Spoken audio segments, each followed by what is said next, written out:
Within the first month, you guys hit well into the mid to high six figures. I think today email marketing is taking up well over 30% of our revenue. You guys had I think close to $30,000-$40,000 just in spillover, which was insane to see. Even in moments if we do pause ads for whatever reason, we still see a huge influx of sales just coming in from recurring subscriptions and email marketing. Thanks, Hamza, for obviously joining in. This is Hamza. He's the founder of Zoyova, pretty massive brand in the supplement space. They've been around for the last few years. And yeah, we're obviously going to be talking about how we made pretty significant change in terms of their overall revenue when they start running on Shopify. But I mean, I'll leave it to Hamza to give him a bit more background about them focusing on TikTok and Amazon first and then transitioning over to Shopify. Thanks for obviously coming on, Hamza. Absolutely. Thanks a lot for having me. And it's been a pleasure working with you guys. You guys have guided us not only in email and SMS marketing, but also just, your network is really great. I think Umar's well connected in the space and a lot of people know of him and vouch for him. So that's how I got connected to him. But very quickly, not only was Umar helping me in, not only were you helping me in just email, but also just connecting me with other people and new tools and softwares that are popping out. So really grateful for the partnership. Yeah, absolutely. I appreciate the kind words. And yeah, I mean, just so you guys know as well too, Hamza's been in the space a lot longer than anyone that we're even working with now, especially considering his age, close to a decade in terms of experience when it comes to these types of things. Could you briefly describe your business, who you are, what basically your main operating skills are as an individual when it comes to business? Yeah, for sure. So I'm the CEO of Zoyava Supplements, and we sell, natural supplements. Our primary channels were originally, we actually launched on Amazon first. This was going to be a pure Amazon play. That's been my background over the last 10 years selling on Amazon. But very quickly, we saw TikTok coming up, and, we've heard some testimonials from other brand owners saying that, oh, over the weekend I did 10,000 in GMV, which sounds like a very too good to be true kind of thing. But then we went on TikTok, and our very first video that we posted with our creator that we found on Twitter went viral. And from there, we saw a bunch of spillover traffic come to Amazon, and that was one of the big things that we saw. Okay, this is the input. The input is creators. The output is sales, and output is videos, which translates to sales. From there, we really built a team around this very quickly to get as many creators as possible, post as much content as possible, and try to get as much quality content out there to get the word out about our products. TikTok Shop streamlined the affiliate system, so you could easily attribute videos to sales and incentivize those creators to post more content and more high quality content, ultimately to earn commission. And this whole TikTok Amazon, I guess, strategy is starting to come to fruition for a lot of other players in the space right now too. You're using TikTok to fuel your not only Amazon but also your website, your Walmart, your retail sales, right? There's a bunch of stories that are coming out now about store sales popping up by 4 or 5x just because of their TikTok virality. But in terms of what I do in the company, I'm the CEO, but I'm also working a lot with the product development team to develop new products and leading up a lot of the marketing when it comes to just trying to go viral consistently. Absolutely. Yeah. And you guys were definitely pre era in terms of TikTok Shop, where before it was a huge thing, before major brands like Goli, even actual physical brands like PacSun and all these other brands that have been around for the last over a decade, before they even thought about it as an avenue or before they took it seriously. You guys were definitely pioneers when it came to that stuff. And it's first movers advantage. You guys were, even now to this day, you guys are constantly innovating, and obviously those come with good things and bad things, a lot of negative attention, people copying your products. But regardless, at the end of the day, you guys are still on the top leaderboards for a reason, because you understood how virality works, and now you're able to constantly improve on that and grow on that, as opposed to other people. They're just thinking about, oh, how can we copy the next brands, right? Yeah, exactly. But no, I mean, you guys have definitely done a lot, specifically on Amazon and TikTok Shop, which I know has been your bread and butter just because you came from that sort of background. But even when you did transition over to Shopify, what was your guys' main reasoning to even getting on Shopify, right? Because I know a lot of times people are very content and happy with Amazon and how it's constantly booming for them. And same thing goes with TikTok. What was the main factor as to why you guys said, okay, cool, let's go ahead and expand into Shopify now as well too? Yeah, it's a great question. It was the third frontier, and ultimately, we had the content already from TikTok, right? We had the edge over here where, whereas our competitors in the space may need to pay for studios and models and copy and scripts and whatnot to get their content to run as Facebook ads, we already had that content ready to go, right? So we wanted to also, start collecting some customer information so we can really give a better experience to customers through email or SMS or even mail, like physical mail, right? You're not going to get all that customer information on Amazon or TikTok Shop or anything like that. Those are marketplaces, and they're not technically your customers, right? They're the platform's customers. When you're in your DTC site or Shopify site, these are your customers. You're controlling the customer journey and portraying to the customer how you want to be portrayed. And we've also just heard stories of like brands that have scaled very quickly with DTC. I think DTC is less of unlike Amazon and TikTok Shop, where there's a cap to how much you can grow just based on the demand in the category on that platform. Facebook is the whole world, right? It's you can really target anyone in the USA and drive traffic to your Shopify site, and it's very customizable. You can give customers upsells, downsells, different offers, just stuff that you're limited to in Amazon and TikTok. And also there is a big spillover effect that comes from these Facebook ads that we're running, right? If you're spending anywhere between 10, 15, $20,000 a day and more, those customers some of them will have a Prime membership. Look you up on Amazon, buy you over there. Again, adds to Amazon's flywheel. Absolutely. Yeah, no. And I think the huge thing, so when you guys did launch, I believe this was in March of last year. So it's been a little bit over a year of us working, February-ish, March. When you guys initially did launch with like no ads, no anything running in terms of advertising from Google directly straight over to DTC, you guys had like, I think close to $30,000, $40,000 just in spillover, which was insane to see. And the main key factor with that, and you even said it, was you own the data, you own the audience, right? So you were able to keep those emails, reach out to them. There used to be a lot of like beta testing that we would do with a lot of brands that were only on Amazon, and we would be able to collect emails there, but you would never get the full extent that you do with DTC in terms of owning that data, right? And now fast forward to now, you guys have close to well over like hundreds of thousands of customers that you can actively reach out to, be in contact with, communicate with, which you're just not able to do on these secondary platforms like TikTok Shop and Amazon. So which each platform, like you have your own drawbacks, but I think with DTC, even though you're not able to have it be unreliant on Meta or your advertising channels, you at least get that bonus of owning all that data and being able to send it. So it's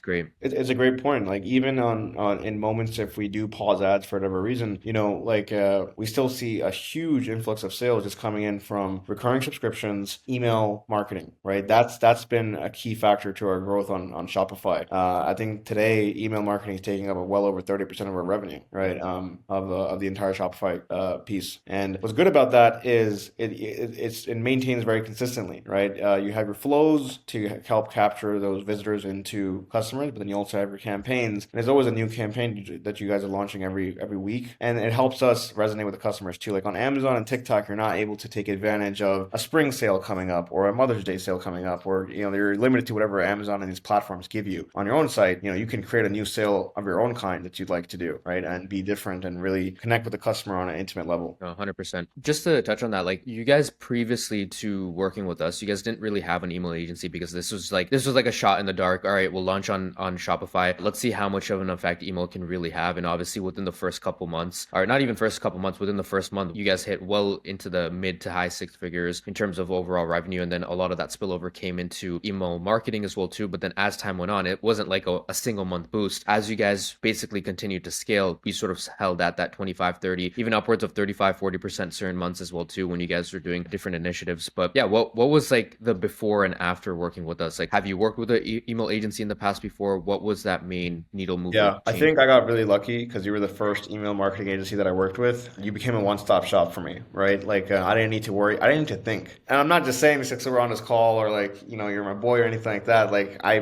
truly do mean it that this was a one-stop shop for a digital brand owner to really just not think about email, but also still have it in a way where it's optimized. You guys are giving reports on a weekly and monthly basis that just gives me visibility to understand like, hey, is my open rate good? Is my submission rate good? Is my click-through rate good? How are we converting on emails? And as long as those numbers look good, which they usually always do, then I know everything's going smooth. Things have been good. I didn't work with an email agency before. And you guys also help with SMS. And SMS has been, when we crack it right, it rips big time. It's been a pleasure. Yeah, absolutely. And I know in a lot of instances, people like they'll work with an agency, they'll get burned, but like how's your process changed since working with us? Because I know you had your own internal systems with your ads and everything like that. And I know even for you, like you've had certain operators come on and leave in the lifespan of us like working as well too. But what's been like the overall process over the past year since we've been involved in the company and everything like that? Yeah, I think agencies, as they grow and scale, their job and their business more so becomes, how can I get each client to stay for more than 3, 4 months, just enough for me to get a profit on how much I acquired them for, and move on to the next one. It's unfortunate, but that is a reality for a lot of agencies. So I think where you differentiate is, I'm working directly with you, right? I'm speaking directly to you, and you're giving me insights about my business and other competitors that helps me just improve in my business, right? I think it's a lot more, you're more hands-on in terms of an agency, working with clients, and you're not too bloated, right? Like I'm not talking to 6 different people for email, right? I'm talking to you and maybe one other partner in your team to help out with execution. And the emails look beautiful too, right? Like I think ultimately I can see that there is a balance of aesthetics, research, and information flow in each of the emails that shows me, okay, this is something I don't need to worry about. Absolutely. And obviously, since we've worked like close to like hundreds of thousands of dollars, millions of dollars generated through email over this timeline and span, even on the front end Shopify, like had you guys not turned on Shopify within the past year, you guys probably would have missed out on millions just alone with that activation. But more importantly, like, because a lot of times when people like work with agencies and they see these huge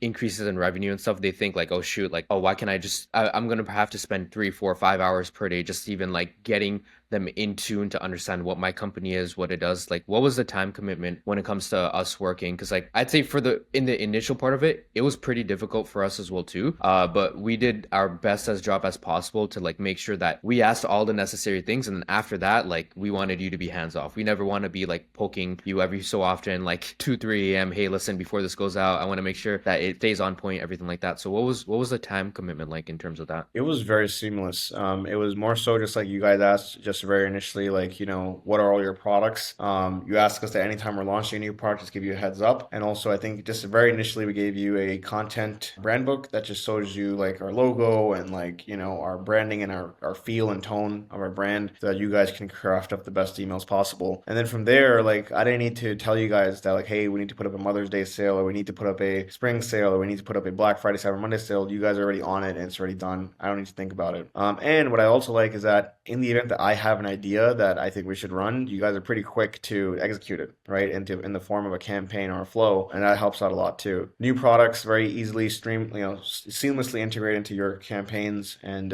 you guys are very data driven too, right? So it's pretty much you guys are focusing on what works, doubling down over there, and quickly testing through and sunsetting anything that doesn't work. Yeah, absolutely. For us, like if something does really good, we're gonna dial in on it. Even like recently with the tariff stuff, we've been seeing that rip, so we're just gonna consistently like milk that. And that's one thing that we obviously get a huge plus with when we're able to constantly test like different ideas, whether they'll work, they won't work, and eventually all we really need to bank on is that one good idea, and vice versa. Like whenever you guys see something work on the front end, you're very quick to let us know, and it's just like having that relationship to make sure that okay, this might have worked in one area, and I guess you did this because you had experience with TikTok Shop and Amazon, but you sort of understand as an operator that hey, if this is doing good in one area, why not just spread it across all the other areas, because it's going to have the same effect. We have the same customers. Yeah, that's right. That's right. 100%. In terms of our service, like what surprised you? Because I know you mentioned you didn't work with any other email agency, but you still worked with other agencies. You still worked with other people prior to that. And did you have any like misconceptions? Because mind you, this was the first time you were working with an email agency. So it could have been like,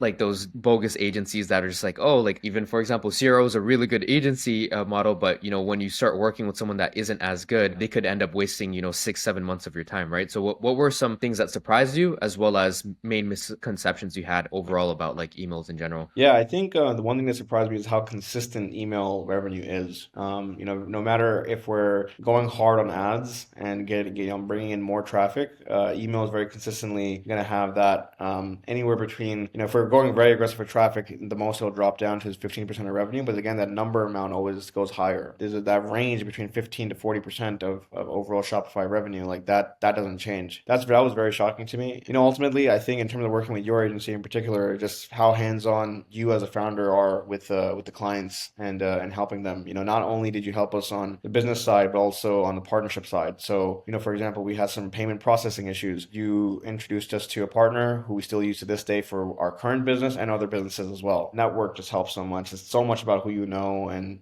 just having a good reputation in the space goes a long way. Absolutely. And yeah, I mean, in terms of us as an agency, I know you said a lot of things that you like, but like if someone was on the fence with working with us, what would you tell them? And like, how likely are you to recommend us? I know this is like even weird to ask because Hamza sent over so many like referrals, so many people in the past before. But yeah, what's the main thing that if someone was on the fence, what would you say to them? Because they might Yeah, not I would work say right. do not hire internally and train someone up and guide them and manage them. Number one, they won't do as good of a job. It's gonna suck up a lot of your time and probably end up costing you even more. So better to just hand it off to Nest Marketing. It will be hands off. You don't need to worry about efficiency. You don't need to worry about communication and reporting and visibility. It's very seamless. Everyone that I've thrown over to Nest Marketing has given me feedback that this was a good referral. So ultimately, if you want a hands off, high impact experience, go with Nest Marketing. The best thing is that, even the cost structure with Nest Marketing is very favorable. You're not going to feel it. You don't feel the this as an expense. You know that it's ROI profitable every month. Absolutely. Oh, 100%. And yeah, I mean, that's the main things that we obviously want to discuss. I know you gave a lot of insights specifically on like the Amazon and acquiring customers on a front end after you've went ahead and actually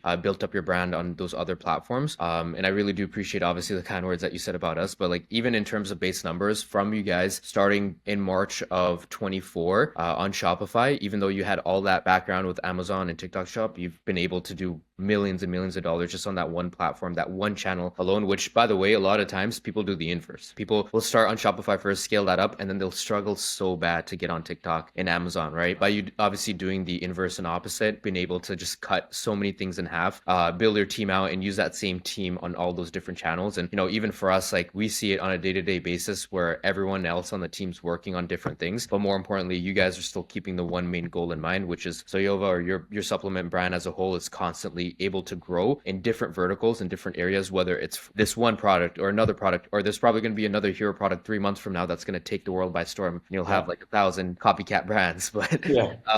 regardless, what you've done in this space is no short of amazing. So definitely hats off to you and your team. And obviously, I'm glad that we've been around over the past year, and hopefully we'll be around for the next couple of years, inshallah. Absolutely. But yeah, I mean, aside from that, I appreciate you obviously being on board with us and joining the call and sharing some insights about your business. I'm sure a lot of people will be curious to see and see how they could apply that to theirs. Absolutely. Thank you so much for having me, and it's been a pleasure. Guys, don't be on the fence about this. Go with Nest Marketing. I guarantee you. I'm not just saying this. He's my boy. I'm telling you right now. This is a no-brainer addition to your business. So, Absolutely, man. I appreciate it. thank you.